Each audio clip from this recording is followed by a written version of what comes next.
Hey there guys, thanks for joining me today on a video on Squad. I'm doing this completely improvised, there's no script because I want to talk to you about what I think about this game as it comes to mind. I don't want to read off a paper about certain features that the game has and just name you the things that you can find on the internet or by just reading a review. I have about 20 hours into Squad right now and I am really blown away by this game. I'm telling you that off the bat, so you know what kind of video this is going to be. And I enjoy it very much. Up until recently on Steam, the game had mixed reviews. Currently, it's mostly popular, mostly positive. I think it deserves that, if not much more. So what is Squad? I'm going to show you some cool gameplay, because obviously that is the best way to show you how the game works. But first, I want to tell you a little bit about what the game really is, because I think it's important going into either wanting to know if you like Squad or buying Squad. You should know if you like the game. What kind of game is Squad? So let's talk about this on a realism level. If Call of Duty is the kiddie arcade shooter and Battlefield is the kiddie arcade shooter with larger maps, then Insurgency is the more realistic shooter with very small maps. I think that's when you get Squad, which is more realistic than Insurgency, with huge maps ranging more than 5 kilometers square, probably even larger. I'm not entirely sure what the largest map is, but they are huge. I'll try and get some good map pictures up on the screen as well. I think Arma is a tad more realistic, but it's not very accessible. With Arma, obviously, you need a group of friends. You need to join specific servers that run custom add-ons, or you need to download missions, etc. The nice thing about Squad is that you can just join a server and start playing. I really like that about Squad. It's obviously for the audience that enjoys a more realistic shooter, because that's what it is. It's all about team play, hence the name Squad. It's all about being tactical, but there is a lot of action. Don't get me wrong. It's not stale. It's not like you're sitting around doing nothing. You are busy the entire map, the entire match. Matches usually range to, I would say, probably an hour, which is amazing. So how does it play? I'll tell you a little bit about how it works. You join a game. At the moment, the games are usually 70 players. So we're talking about 35 versus 35. They are going to upgrade that to 50 versus 50. But right now they're still running some optimization patches. So they don't want to go the full extent yet. So you join the server, and the first thing you want to do is check out what's going on, because the map server is probably already running. The game's probably already running for a little bit. You join a squad, and this is extremely important. You cannot go out on your own. That just doesn't work. If you would go out on your own, you have nobody to talk to. You can run in, which is kilometers away. You can go into combat. You can die, and you would have to start all the way back at the beginning to run all that way back again. Very realistic. Now, you join a squad, and if there are no squads, you can create a squad. If you create a squad, you're the squad leader. If you join the squad, you can pick one of the roles. Rifleman, automatic rifleman, a marksman, anti-tank or anti-vehicle guys, grenadier, etc. Now, the important thing about the squad game is that you play with your squad. It makes sense, right? The squad leader can put rally points down. He does that on a tactical location before you attack. You and your squad should rally here and engage the enemies together. Squad leaders can also put down forward operating bases, FOBs for short. This is something that the entire team can spawn on, and the cool thing about these, you put these down in a very tactical location. Probably if you've captured a town, you want to put an FOB there. Why? Because on this FOB, you and your team can build. You can deploy bunkers, 50 caliber machine guns. You can put sandbags down, everything to reinforce your location and make it more secure. And again, the good thing about the FOB as well is that your entire team can spawn on it, not just your own squad. Your rally point, only your own squad can go on. So this game uses voice chat a lot. You should really play this with microphones, and typing is not really done in the game. There's 3 voice channels. The first one being local. You can speak to anybody inside of your squad, out of your squad, etc. And in your headphones, you can actually hear the it's local. Like if someone is standing to your left, you would hear it on your left, and if someone is standing to the right, you would hear it on the right. There's the squad radio, and the nice thing about this is that it has a real radio crackle behind it. Sounds very immersive. I really like that. And for the squad leader, there is the squad leader channel. All the squad leaders can talk to each other. So often if you're in a squad, you'll have your squad leader tell you, okay guys, listen, I've spoken to the other squads. They're going to be attacking up north. We'll go and attack down south. And that way you get a really nice tactical approach to the battle, whether you're defending or attacking or flanking the enemy, stuff like that. It's really cool. Now, the game plays really well. Movement is nice. One of the things I don't like about Arma, for example, is the game engine, the way you behave and walk around. In Squad, this is really nice. Sprinting can only be done for a little while. Aiming is smooth. You can crouch, you can prone. Everything feels very, very intuitive. The guns handle amazing. They are super realistic because there's a lot of recoil. The sound is really good, so you feel like that you're firing a real bullet. It really feels authentic. There's no zooming in when you go in your iron sights. You can zoom in a little bit by pressing shift, but it's minimal, which makes it even more realistic because basically you have to be really careful where you're going. You know, you can't just zoom in with your iron sights and scan around really well. You got to be very careful. In the bottom, there's a compass. This is used a lot. If you see an enemy, you would say, enemy spotted, heading 165, for example, and everybody around you will know I need to look at 165 to see the enemy. It's incredible. When an FOB is put down as well, it needs resource points to be able to build. So there's logistic trucks on the field. Your teammates can run them up and down from the main base to your FOB to resupply the FOB with building points, and then the squad leader can put, for example, a 50 cal down, and the squad has to come in with their shovels and start shoveling to set everything up. So it's extremely tactical and really cool. I really enjoy that. So this is a rant. I apologize for that, but I wanted to give you a good idea about what this really is like. So here, go ahead and enjoy some more gameplay. I'll try and explain what's going on a little bit while we're shooting. First of all, let's talk about the medic role. This is really well done in the game. When someone dies, first you got to stop their bleeding. So you take out a field dressing and you stop the bleeding. Then you take out your medic pack and you can start healing them, and they come back to life. Now, the good thing about this game is that everyone is using the microphone, so you can get some hilarious moments. Listen to this. It hurts so much. Anymore, but obviously they could be in the trees. Try not to step on it. You're really, really, really cute, man. Nice glasses. Keep it in check, soldier. Save that for your R&R.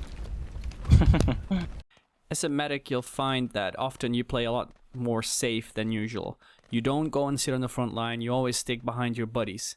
That way you can make sure to pick them up. Does mean you get a lot less kills. You can end a game with maybe 3 kills, but you still end up with the most points of your squad because you've contributed successfully. So being a medic is a lot of fun, but sometimes if you feel like you want to be more tactical, you want to play a little bit more and kill a little bit more, then yeah, you can just swap out.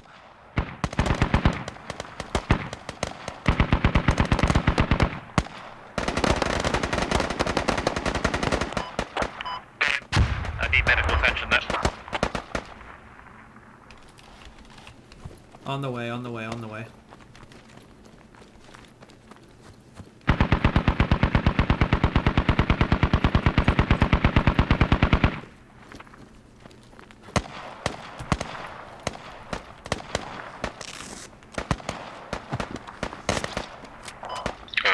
Lack of bandages is annoying. Whoa! Never mind, there's someone else. Whoa! Okay, ready for down before we go in. I have no idea where I got shot from. I'm standing. That was crazy. That was weird. Someone is straight away to me. I'm dead. No. Squad lead, you've got them right behind you, buddy. So let's look at another match. I find it really difficult to show you short clips without giving you an idea of what's going on because the battles last so long. In this one, there's a couple of really nice kills. I'm using the marksman sniper rifle, so semi-auto. And in this case, the squad leader has ordered us to go down south to defend one of our bases that's being overrun. A couple of our squad guys are straggling behind, so I'm telling them, you know, let's go, we gotta go. And yeah, just watch how it unfolds. Down south, move to my location. Kostet, Razak, Woodsy, OGZ. Yes, are you right? I'll start moving south, come on, and we'll flank them from the rear from our position. Everybody moving south, medic, move down.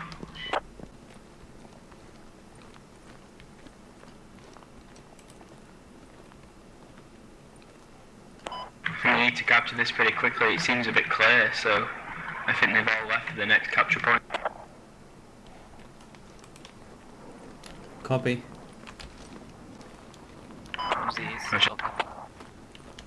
Anybody need a medic here? Hello, Jim. No idea. Squad leads down, squad leads down. And I got shot.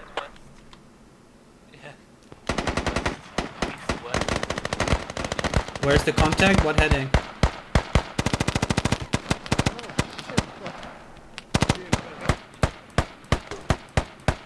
Two down, two down, two down. Two down, heading 345, 345.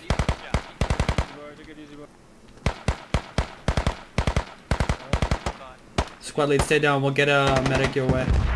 Can we get a medic this way?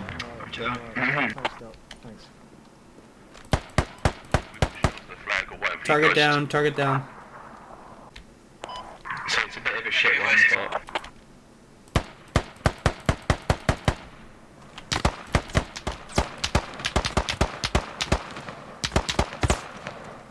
While we're watching this, I think it's a good moment to tell you about the suppression system, which works really well. You get very blurry vision and you can't really see very well what's going on. I do think your aiming is disrupted as well.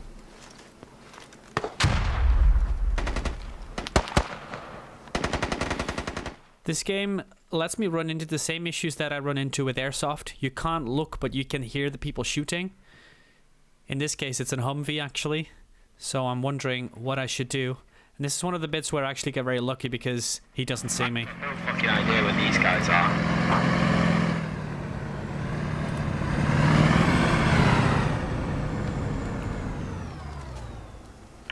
They don't seem to have any organisation at all. The enemy does. They're coming in from the north. There's a Humvee here now as well.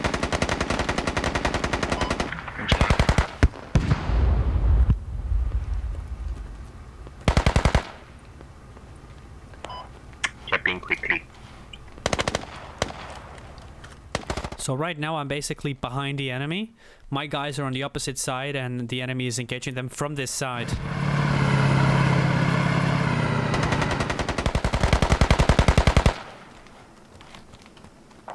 I'm behind you, modern man. For a second I was wondering whether I should go in or not because I have a scope, which makes it much more difficult to fire in close quarter combat. They spawned me in with a sniper still. I changed the squad leader role, but he's spawned me for this. He's still a bit glitchy. System. Sorry?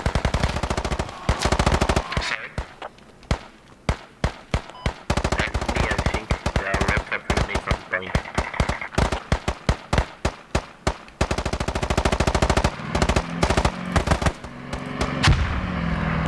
Okay, we're starting to move in now. Clear, clear. Clear on this end.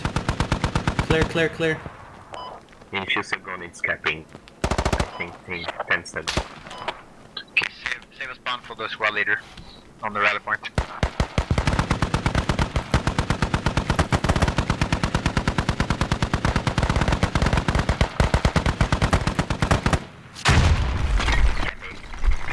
Medic. Same battle, but much later on. We actually managed to push the enemy back, and we're moving up north to their next encampment.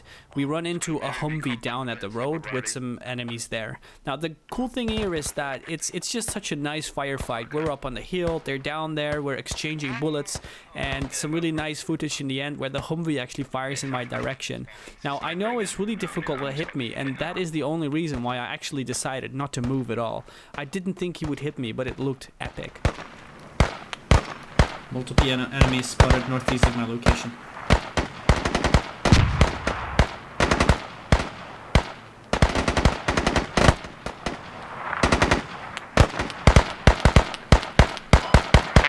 Northeast on the road.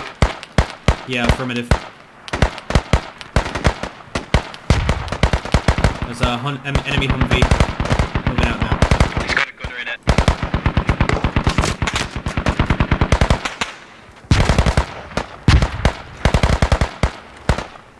So while we're pinned down on this hill still, I just want to show you this. I've got some enemies around me, my squad leader lets me know, but I'm next to a waterfall. And this is the very first time in a game where I realize, and stop to think, waterfalls are really loud. And you can actually use that to your benefit, because normally you can hear enemies walking around, not with this next to you. I can really appreciate the level of detail in the maps. It looks really pretty, and it's not empty, you know, there's a lot there, and that's really cool. He was caught. Set up a perimeter, Rezak. Caster, Modern Man, you've got a lot of enemies near you. Look where I am, I'm right next to you guys, I'm dead. Rezak is near. BlackMaze, you've got enemies around that area. Copy that, copy that.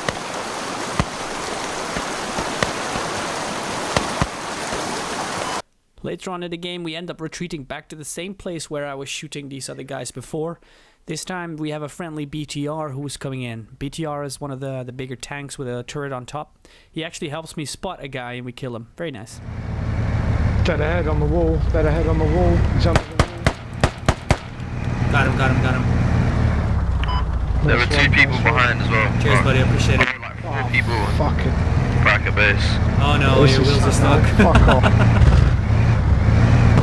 You got it, you got it, you got it, you got it. I can't One of see them's where down. you're shooting, bud. Can you...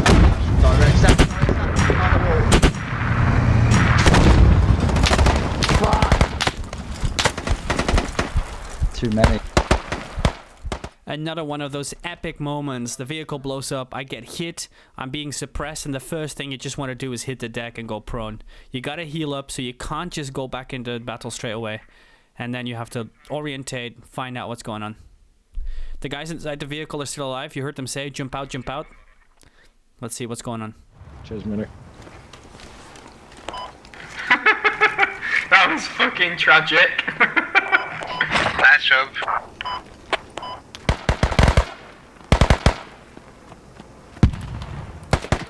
A real surprise kill there. Did not see him at all. A bit more.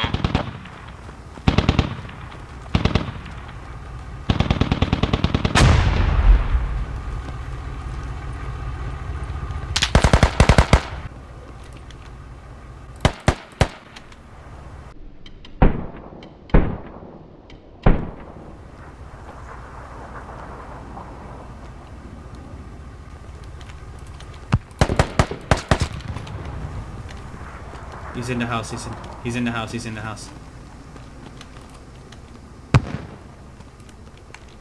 On the right side, on the stairs.